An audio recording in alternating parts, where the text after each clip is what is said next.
Hello everybody, my name's Llamajoe and welcome to my channel. Alright, we are back with the letter. Okay, so got in a big fight with Rebecca in the last episode. I actually recorded this entire thing a while ago. It's taken me a little bit to re-record it, but yeah, the recording just like didn't work. I hit stop recording and then the recording just wouldn't stop, and then I had to close out of the application and then it just deleted my entire recording. So pretty dumb, but that's alright. I was getting pretty ragey. I was getting pretty tired, and it's for the best that we're doing this over again. So, this is going to be a longer episode. I'm just going to warn you because, part of why I got a little ragey, is that there's just this whole big interaction. So it's going to be like a 30-minute episode. So apologize for that, but it is what it is. So, here we go. Don't remember if like I said, it's for you guys. Maybe no time's passed at all. For me, it's been like a week and a half since I last recorded. So, I've just been focused on uploading and getting all that going. So, yeah. Anyway, with that out of the way, here we go. We'll just have to fix this some other time. By then, her temper's sure to have cooled off significantly. Hopefully. For now, I can't laze around. Gotta attend to things that matter more. Professor Clarke first. Deliver the bad news, then that issue with BRC and Isabella. Maybe I'll also drop by Zach's, check on him, hear what he has to say. He also read that damn letter. He's also been saying odd things about a bunch of photographs. I might as well, while I'm here, playing a paranormal detective. Or was it supernatural? I can't remember. Whatever, it wouldn't hurt anyone if I tried to get to the bottom of this. If nothing comes out of this, good. Everyone can shut up about stupid curses and we can finally get back on track with our lives. On to more important stuff. If there is something. Are you two done?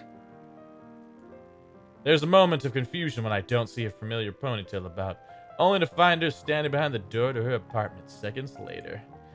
Isabella holds it open, though only slightly as if to hide from anyone who might happen to pass by.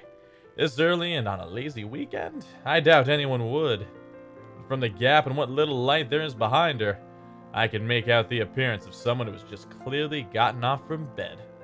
Hair in complete disarray, eyes still heavy with sleep, and a small pout on her lips. She hasn't even gotten out of her pajamas. ... I look away long before my sense of decorum kicks in. We might be friends. I'll even dare say we've grown closer over the years, but that doesn't extend beyond the bounds of propriety. Christ, even Rebecca never greets early visitors in her sleep clothes. Though maybe it's our fault why she's up this early. Still, he makes a slow crawl up my neck, one that I quickly downplay with a solid cough. Isabella, you're up early. Lame. No, I'm not. I'm usually up at this hour. You're the one that usually sucks at getting up early. Says the person who looks like she's just fallen out of bed. Instead of the usual quip, she simply averts her gaze to some point beside her, and although it only flashes briefly across her face, an expression of hurt flickers in her eyes. It disappears the second she turns her attention back to me, but that moment has sent a worried twinge in my stomach. I've seen it on her plenty of times before, just never in a matter that unsettles. It feels, I don't know, off this time. I didn't say anything wrong, did I? Hey, are you... Anyway, was that Becca with you? You both sound like Mama and Papa when they fight. You're awfully loud. If we get another memo from the landlady, I'm asking the guard to ban you from ever entering this place. Damn, Me? girl. Becca's the one almost shouting. Yeah, well, there's a reason she's Yeah, shouting. well, she lives here. You don't. Got him. You have no excuse. You're the suspicious-looking person. Thanks. Glad at least one person appreciates how I pretty up this place. Don't flatter yourself. This place would be so much better without having to see your face every few days. She follows it up with another pout. But her ruffled appearance, particularly how puffy her eyes are, I noticed just now, takes away from the intimidating effect she's trying to show. Really, right now, she just looks more like an angry puppy. I might have laughed had it not given me another nagging sense that something is definitely wrong with her. What? Has she been crying earlier? That is worrying. She rarely does that. The only time it happened, the one time I've ever seen her genuinely tear up over something? I think it was after Devlin Court, the night at the bridge. I want to ask, She seems determined to keep it to herself, though. Belle, did something? About yesterday, Ash. The things we talked about. Do you think we can take a look at it today? We? I never said you're coming with me. Don't worry, I didn't forget about it. You'll be the first to know if I find anything. No, I want to go with you. I'll be ready in a few. This won't take long. Isabella, you really don't have to. I can handle it on my own. You'll just... I won't get in the way, I promise. Besides, maybe I can help. She's persistent, I'll give her that. You know, if there are files you want to check. I don't like what she's implying. It's true LPD's having a hard time with this, but taking Isabella with me? It's out of the question. Under normal circumstances. You're the one who's going to get in trouble if you do that.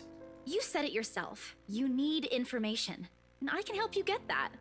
And it's not like it matters anymore.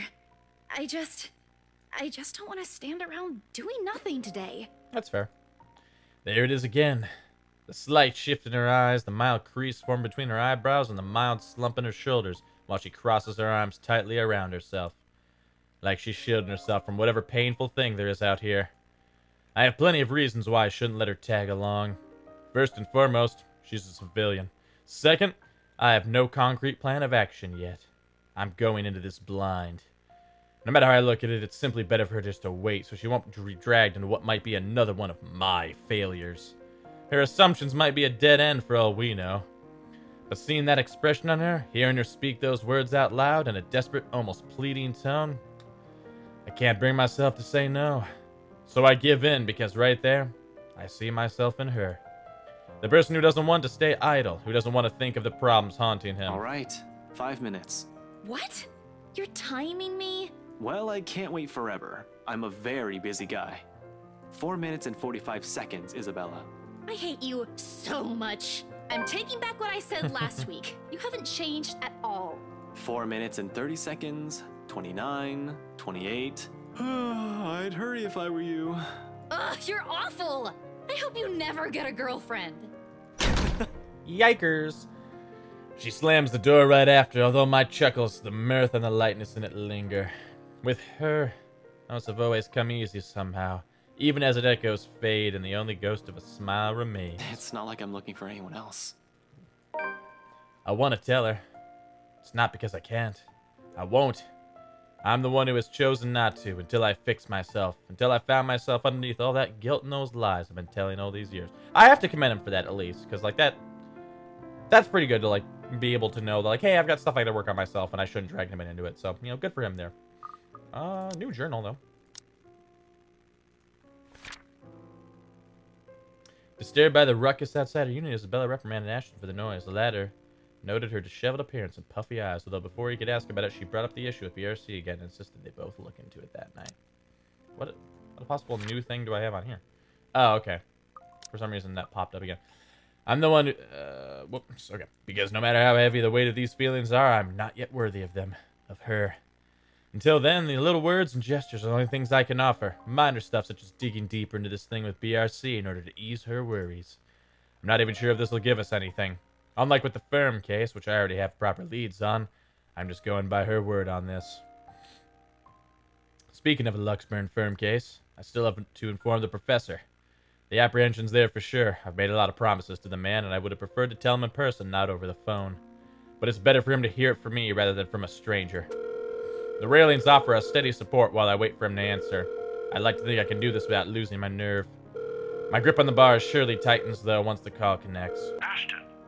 Not running today, Professor? He's usually at the park on late Saturday mornings, as long as it isn't raining cats and dogs. Keeps him young and healthy, he says, and he's certainly fit for a man of his age with a sedentary job. Oh, no, not today. He's definitely at the usual place, though. Cheers and laughter, likely from children and families, filter through the receiver. I tend to avoid the park precisely because of this. No use reminding myself of the could-haves when it's already over. Mom's doing well with her career. Dad's also fine the last time I visited. Although neither remarried, they're both content with their lives as it is.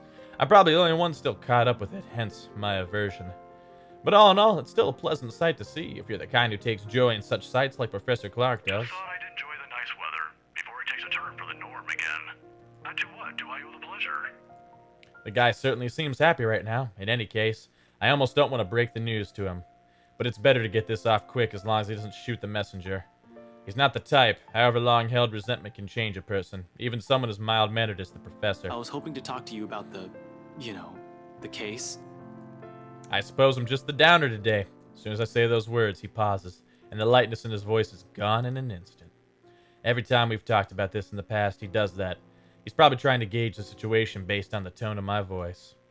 Perhaps it's a good thing I'm delivering this news through the phone. Who knows what he'll see in my face and my mannerisms?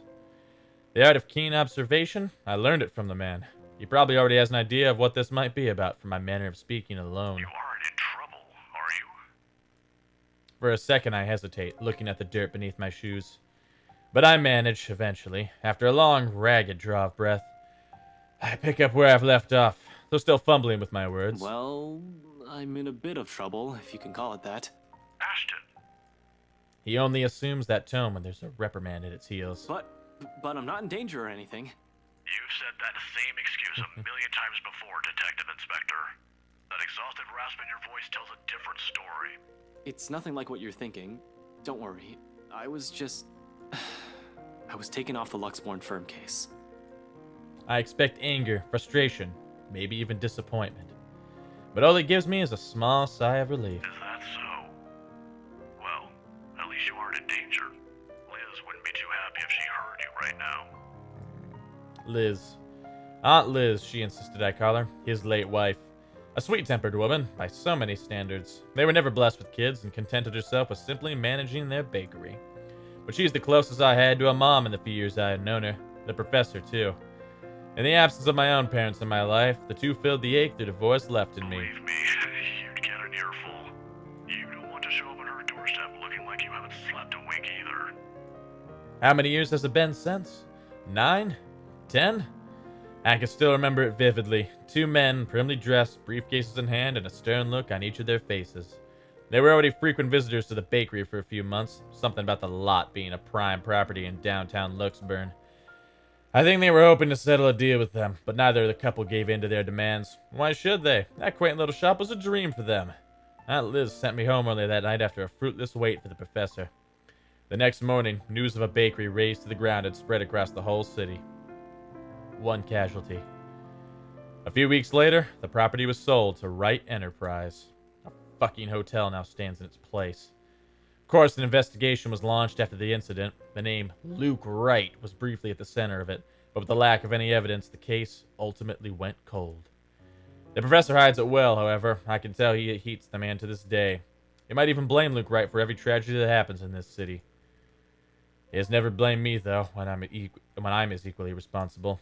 I knew something's off the moment those men stepped inside the shop. I could have saved her that night. I could have prevented anything from happening to her, called for help or whatever. I didn't. So it continues to eat at me until today. The guilt. The Luxburn firm case would have been our chance at reopening that old case if we could prove Luke right of his crimes. Instead, we're back to square one. Yet all they ask from me are words of comfort. I think you'd still be this concerned about me after my carelessness, after I've broken another promise, a second time. People never cease to amaze me. You might think that you have failed as an officer. Or maybe you think that you have failed me. And you know more than anyone. I would love to see that man taken down. If anyone deserves to be tried in high court, it's him. But I'm glad nothing's happened to you while you were working on this. That's what's most important. I'd hate to get news like that again. Suddenly he stops. I imagine a thoughtful look flashing in his eyes as he thumbs the wedding band on his ring finger before he continues. Another habit. He has never removed it since that day. He's never thought once to remarry, even when he managed to continue with his life and return to some semblance of normalcy. It's his way of honoring her, I suppose, when he couldn't bring to justice the man responsible for his loss. Some people are just hard to forget. It's not like another death. Yours or even his will bring back my wife. Silence falls between us afterwards. I don't quite know what to say after that, really. Should I apologize? Show some sympathy? Going into this, I should have thought of something other than just breaking the news to him. As it is, it seems the only thing we can do is feel sorry for each other's misfortunes. I apologize, too, for putting you up to this. And another occasion, Under different circumstances, I might have accepted that, but... You didn't have to.